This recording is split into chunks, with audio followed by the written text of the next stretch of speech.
Hello everyone and welcome back. വൈകുന്നേരം ആകുമ്പോഴത്തേക്ക് ഈ പാർക്കിൽ വന്നിരുന്ന് ഇവിടുത്തെ ഈ ഒരു ഹരിതാപവും പച്ചപ്പും പിന്നെ നമ്മുടെ ആകാശവും കാണാൻ അടിപൊളി ഭംഗിയാണ്.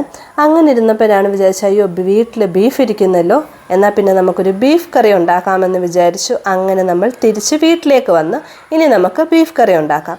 ആദ്യമേ തന്നെ കുക്കറിൽ നമ്മൾ ബീഫിൽ ഉപ്പ്, മഞ്ഞൾപ്പൊടി, മല്ലിപ്പൊടി ഒരു ലേശവേ ഇട്ടുള്ളൂ, പിന്നെ കുരുമുളക് പൊടി ഇട്ട് വേവിക്കാൻ വെച്ചു. അതിനുശേഷം വറ്റൽമുളക് ഇട്ടു.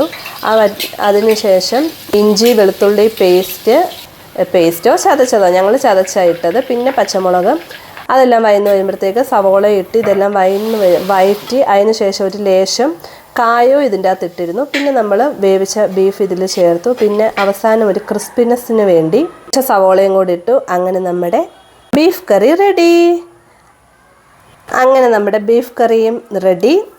ബീഫ് കറിയും കഴിച്ചതിന് ശേഷം വീണ്ടും നമ്മൾ നമ്മുടെ ഹരിതാപവും പച്ചപ്പും ഒന്നും കൂടെ കാണാം. And that's all. Bye bye. Thank you and I love you all.